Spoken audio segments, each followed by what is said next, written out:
मेरे प्रिय बच्चे, ये कहानी कोई आज नहीं लिखी गई है, बल्कि ये वर्षों पुरानी है। वो कहानी जो कभी तुम्हारे सपने में भी तुम्हें दिखाई पड़ती है, तो कभी जिसे तुम्हारा अंतर्मन महसूस किया करता है। तुम्हारा प्रेम कोई साधारण सा हो जाने वाला प्रेम मात्र नहीं है, यह असाधारण है। तुम्हारे भीतर जो ये प्रेम की भावना पनपती है, ये सामान्य नहीं है। प्रत्येक मनुष्य के मन में ऐसी भावना नहीं पनपती। तुम विशिष्ट हो, विलक्षण प्रतिभा के धनी हो, इसलिए तुम्हें अगाध प्रेम उत्पन्न होता है। चाहे अपने साथी के प्रति हो, चाहे अपने परिवार के प्रति हो, चाहे मित्रों के प्रति हो, चाहे किसी ऐसे व्यक्तित्व के सामने प्रेम तुम्हारा प्रदर्शित हो जिससे तुम प्रेरित होते हो, जिसे तुमने कभी देखा नहीं, जिसे तुमने केवल चलचित्रों में, किताबों में, कहानियों में महसूस किया, तुम उसके प्रति भी आकर्षित होते हो, क्योंकि तुम्हारे रोम रोम में प्रेम बसा है। तुम इस प्रेम के सिवा कुछ भी महसूस नहीं करते। तुम्हारी यह भावना इतनी प्रबल है जिसे सामान्य अर्थों में बताया नहीं जा सकता। मेरे प्रिय बच्चे, मैं समझता हूं तुम्हारे भीतरी चक्रों में क्यों बदलाव हो रहे हैं और क्यों तुम जल्दी ही असहज महसूस करने लगते हो, क्योंकि तुम एक ऐसे लोक से यहां तक आए हो जो लोक केवल प्रेम के लिए जाना जाता था। दिव्य ऊर्जा से समाहित वह लोक प्रेम रस से भीगा हुआ था। वहां पे उपस्थित प्रत्येक जीव प्रेम से सराबोर हुआ करता था। किंतु तुम अब जब से इस धरा पर आए हो, इस मृत्यु लोक में आए हो, तुमने हिंसा को बहुत गंभीरता से, बहुत गहराई से देखा है और हिंसा तुम्हें तोड़ देती है। तुम हिंसा के बिल्कुल विरुद्ध हो, लेकिन परिस्थितियां ऐसी बनती हैं कि अपने आप को मजबूत प्रदर्शित करने के लिए तुम्हें हिंसा का सहारा लेना पड़ता है, जबकि तुम ऐसे बिल्कुल भी नहीं हो। इसलिए तुम्हारा मन अत्यंत विचलित भी होता है। सही गलत ना समझ पाने के अभाव में भी तुम बहुत सारी प्रक्रिया करते हो। मेरे प्रिय बच्चे, मैंने तुम्हारे एक एक भाव को, एक एक एहसास को महसूस किया है। मैं जानता हूं कि तुम प्रेम को लेकर कितना चिंतित हुए हो। अपने जीवन में तुमने दूसरों के लिए बहुत कुछ त्याग दिया है, बहुत कुछ बलिदान कर दिया है। अपनों की खुशी के लिए, अपने प्रेम के लिए, अपने प्रेम को दर्शाने के लिए, अपने प्रेम को साबित करने के लिए तुमने बहुत कुछ किया है। लेकिन फिर भी तुम पर यह इल्जाम लगते रहे कि तुम प्रेम नहीं करते। तुम्हारे प्रेम को चुनौती दी गई, केवल मौखिक रूप से नहीं, बल्कि क्रियाओं के द्वारा भी तुम्हें नीचा दिखाने का प्रयास किया गया। जबकि तुम्हारा हृदय सदा से ही अपनों को प्रेम देता रहा है। फिर भी जब परिस्थितियां तुम्हारे पक्ष में कार्य नहीं कर रही थीं, जब कुछ भी तुम्हें समझ नहीं आ रहा था, तब तुम्हारी बेचैनी को मैंने महसूस किया और मैं यह जान पाया कि तुम क्या सोचते हो। प्रिय बच्चे, तुम्हारी लंबे समय से जो इच्छा है वह पूर्ण होगी। तुमने एक बहुत ही लंबा समय एक इंतजार में, एक प्रतीक्षा में बिता दिया गया है।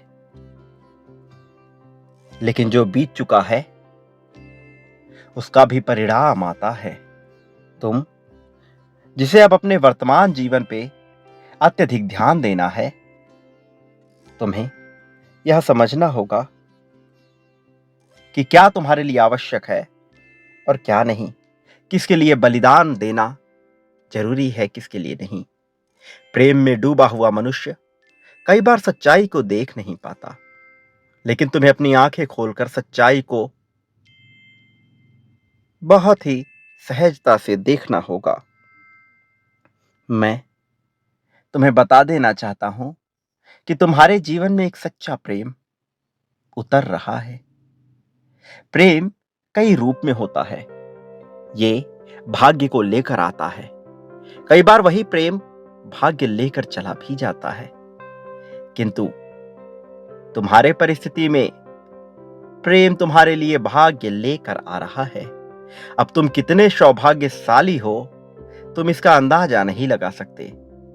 लेकिन अब जब तुम्हारे साथ कुछ शुभ घटनाएं घटेंगी, तब तुम्हें इसका अंदाजा लगेगा। तब तुम जान पाओगे कि तुम्हारे साथ क्या क्या हो रहा है। वो जिसकी योजना बहुत पहले से रची जा रही थी, अब किस तरह से क्रियान्वित हो रहा है। तुम व्यक्तियों को समझने में भूल कर रहे हो, भ्रमित हो रहे हो, और तुम्हारा इस तरह से भ्रमित होना न जाने कितने ही दिव्य आत्माओं को चकित भी कर रहा है। किंतु अब सही फैसले लेने का समय है, क्योंकि यदि तुमसे फैसले लेने में भूल होगी तो इसका परिणाम अच्छा नहीं होगा। और मैं नहीं चाहता कि अब तुम्हें किसी भी तरह के बुरे परिणाम से गुजरना पड़े। इसके लिए मैं स्वयं ही तुम्हारा साथ दूंगा। लेकिन मेरे प्रिय बच्चे, कुछ ऐसी बातें हैं जिनसे तुम पूर्ण रूप से अनजान हो। मैं चाहता हूं कि तुम गहराई से अपने जीवन का विचार करो। तुम जीत को अपना तो लेना चाहते हो, लेकिन उसके लिए क्या तुमने पूर्ण निष्ठा दिखाई है? मेरे प्रिय बच्चे, योजनाएं निश्चित तौर पर बनाओ, किंतु योजनाएं केवल रूपरेखा जानने के लिए होती हैं, केवल बाहरी आवरण को जानने के लिए होती हैं। लेकिन उस बाहरी आवरण पर, उस रूपरेखा पर इमारत कैसे तैयार होगी, ये सोचने का कार्य तुम्हारा नहीं है। किंतु तुम पूर्ण रूप से उसमें संलिप्त हो जाते हो। जब योजना बनाते हो तो उसे उसी अनुसार घटित होते हुए देखना चाहते हो, जैसा तुमने अपने योजना में उसका सृजन कर दिया है। लेकिन यहीं पर तुम मुझे चुनौती देने लगते हो। मैं नहीं चाहता कि तुम मुझे चुनौती दो। प्रकृति अपना कार्य जैसे कर रही है, उसे वैसे ही घटित होने दो। तुम प्रकृति के राह में बाधा बनकर मत आओ। मेरे प्रिय बच्चे, प्रकृति की राह में बाधा बनने के बजाय तुम अपने जीवन को सही दिशा में ले जाने का कार्य करो। तुम्हें सहारा दिया जाएगा, किंतु प्रारंभिक कदम, पहला कदम तुम्हें स्वयं बढ़ाना होगा। तुम्हें यह इच्छा शक्ति मजबूत रूप से दर्शानी होगी कि तुम जीतना चाहते हो, कि तुम जीत को अपनाना चाहते हो। मैं तुम्हें बता दूं कि दिशाएं भी तय हो चुकी हैं। तुम्हारे लिए दक्षिण दिशा, उत्तर पूर्व दिशा शुभकारी होने वाली है। तुम्हें उस ओर से बहुत बड़ी खुशखबरी मिलने वाली है। दिव्य ऊर्जा उस दिशा में चलकर तुम्हारे घर में प्रवेश कर रही है। यह खुशखबरी इतनी रोचक, इतनी मनमोहक, इतनी बड़ी होगी जो तुम्हारी कल्पना में भी नहीं आ सकता। मेरे प्रिय बच्चे, तुम्हें ऐसे ऐसे संकेत प्राप्त होने वाले हैं जो तुम्हारे प्रेम को और भी ज्यादा ताकतवर, और भी ज्यादा मजबूत कर देंगे। अब तुम्हारे जीवन में वह व्यक्ति प्रवेश कर रहा है जो तुम्हारे जीवन को पूर्ण रूप से प्रेम से सराबोर कर देगा, जो तुम्हारे जीवन को पूर्ण रूप से प्रेम से भर देगा। मेरे प्रिय बच्चे, जिस व्यक्ति के साथ में तुम्हारा भविष्य सौभाग्य के रूप में छुपा हुआ है, अब तुम उसके संपर्क में इस तरह आओगे, उसकी ऊर्जा से, उसकी आवृत्ति से इस तरह से मिल जाओगे कि तुम्हारा मिलन ऐतिहासिक हो जाएगा, कि तुम्हारा मिलन दिव्य रूप से अद्भुत चमत्कारों से भर जाएगा। और परिणाम रूप में ऐसे ऐसे चमत्कार घटित होंगे कि तुम्हारा मन जल की भांति निर्मल, स्वच्छ बहने लगेगा, हवाओं के साथ अटखेलियां खेलने लगेगा। मेरे प्रिय बच्चे, अब तुम अपनी शारीरिक पराकाष्ठा को भी प्राप्त करोगे। तुम्हारे सेहत में भी सुधार होने का समय आ गया है। ये सुधार आंतरिक रूप से, बाहरी रूप से होने वाली है। जैसा तुम सोच रहे हो, जैसा तुम समझ रहे हो, या वैसा नहीं है। ये बड़ा ही दिव्य है, ये बड़ा ही अलौकिक है। मेरे प्रिय बच्चे, अब तुम्हारा स्वास्थ्य, तुम्हारी खुशियां तुम्हारे लिए इतना बेहतर होने वाला है, तुम्हारे लिए रोमांच का ऐसा दौर प्रारंभ होने वाला है कि तुम इस समय को कभी भी खोना नहीं चाहोगे। लेकिन इन क्षणों में तुम्हारी परीक्षा भी ली जाएगी। जब मनुष्य का समय बेहतर चल रहा होता है, तब उससे कुछ विभिन्न प्रकार की परीक्षाएं ली जाती हैं। सर्वप्रथम यह तय किया जाता है कि मनुष्य अपनी पराकाष्ठा में कहीं अहंकार से ग्रसित तो नहीं हो गया, कि मनुष्य अपनी उन्नति के दिनों में कहीं अहंकार से लबरेज तो नहीं हो गया। इसी तरह यह भी तय किया जाता है कि मनुष्य अपने पराकाष्ठा के समय में आसक्ति से ग्रसित तो नहीं हो गया, लगाव से इस कदर तो नहीं लिपट गया कि उसका प्रेम मोह का रूप धारण कर ले। मोह सदैव चीजों को, व्यक्तियों को, उसको जिससे प्रेम हो अपने पास रखना चाहता है। मोह उसे अपने आप से दूर नहीं जाने देना चाहता, उसके बगैर तड़पता है। वास्तव में मोह में पूर्ण रूप से स्वार्थ छिपा हुआ होता है, अपना लाभ, अपना स्वार्थ। इसलिए उन्नति के दिनों में, प्रगति के दिनों में मोह की परीक्षा निश्चित तौर पर ली जाती है। मेरे प्रिय बच्चे, जहां प्रेम होता है, वास्तव में वहां स्वार्थ नहीं होता। वह स्वार्थ से बहुत ऊपर की चीज होती है। इसलिए वहां ये लगाव नहीं होता, ये आसक्ति नहीं होती कि वह व्यक्ति, वस्तु या परिस्थिति सदैव मेरे पास रहे। मनुष्य उसे वर्तमान का आशीर्वाद मानकर जब खुलकर जीने लगता है, तब प्रेम पूर्ण रूप से अपने चरम को प्राप्त करता है। और जब मनुष्य उससे आसक्त होकर, उससे लिपटकर उसके अधीन दबाव में हो जाता है और खुलकर जीवन नहीं जी पाता, तब वही प्रेम मोह का रूप धारण कर लेता है। और ऐसे क्षण में मनुष्य का पतन होने का समय प्रारंभ हो जाता है।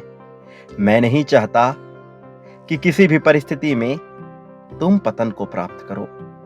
मैं तो चाहता हूं कि तुम अनिवार्यता के नियम को समझकर, संतुलन के नियम को समझकर जीवन में आगे बढ़ो। वो जो छूट गया वो तुम्हारा नहीं था। वो जो आने वाला है उसे तुम स्वीकार करो। उसे प्रसाद समझो। वो जो अभी तुम्हारे पास है उसके लिए आभार व्यक्त करो। जीवन जीना इतना कठिन नहीं जैसा तुम मानते आए हो। सरलता ही वास्तव में असली सुख है, लेकिन तुमने सरलता के बजाय जटिलता को अपने जीवन का आधार चुना है। और जबकि तुमने यह चयन स्वयं ही किया है, तो इसका परिणाम तुम्हें भुगतना पड़ा है।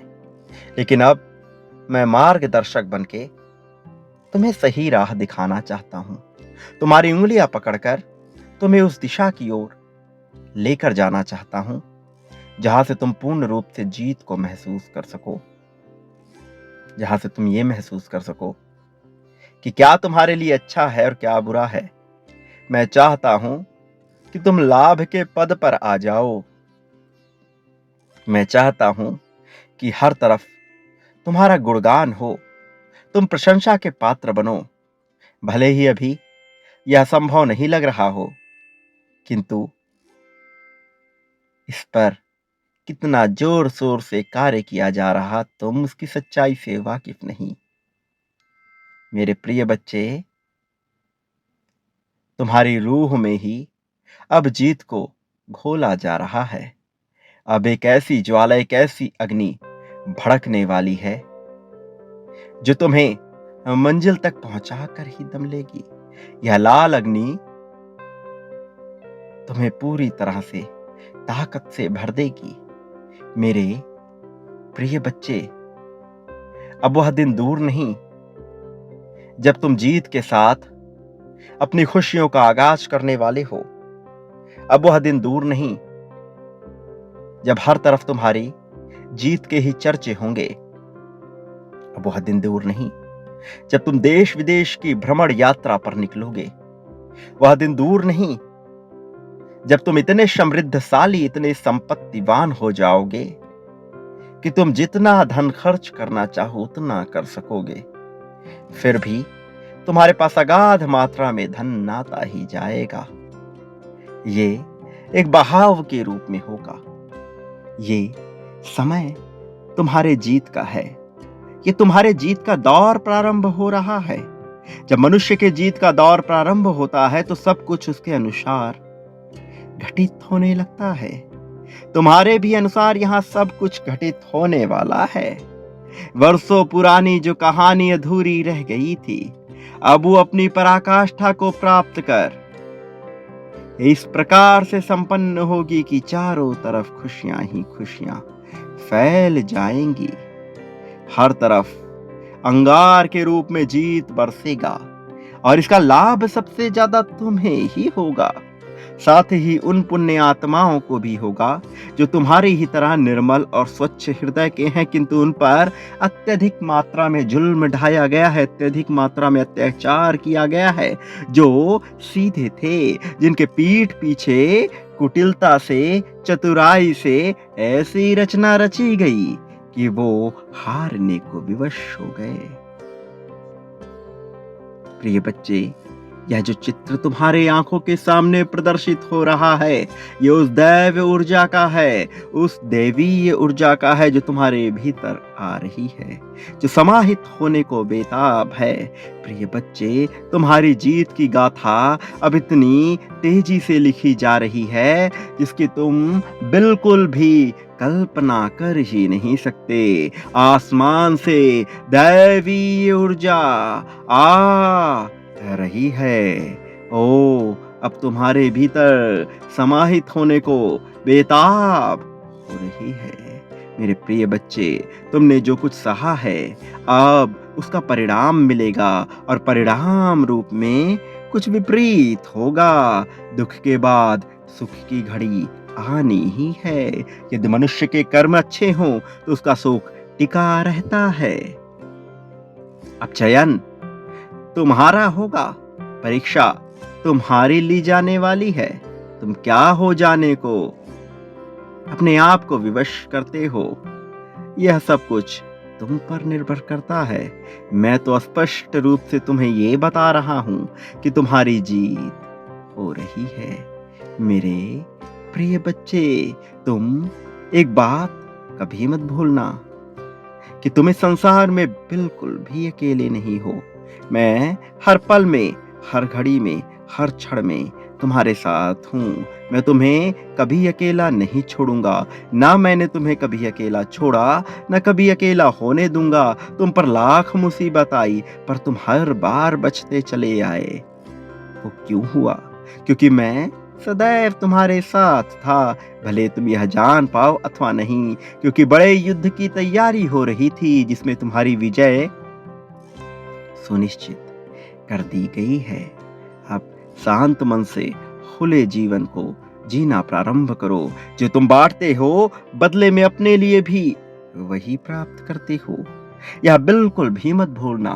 प्रेम हो, धन हो, संपत्ति, संपदा, स्वास्थ्य, ईर्ष्या, द्वेष, नफरत, राग, अनुराग, मोह, सम्मान, अपमान, जो बांटोगे बदले में अपने लिए भी वही प्राप्त करोगे। इसलिए चयन तुम्हें करना है, विकल्प तुम्हारे सामने है, शुरुआत तुम उससे ही करो। जो बांटना चाहते हो वह दो मुझे, बदले में तुम वह कई गुना ज्यादा मात्रा में पाओगे। मेरे प्रिय बच्चे, मेरा आशीर्वाद हर पल में तुम्हारे साथ है। मैंने तुम्हें कभी अकेला नहीं होने दिया, न तुम्हें कभी अकेला होने दूंगा। मेरे आने वाले संदेशों की प्रतीक्षा करना। मैं अवश्य आऊंगा तुम्हारा मार्गदर्शन करने, तुम्हारी उंगली पकड़कर तुम्हें जीत की राह पर ले जाने के लिए।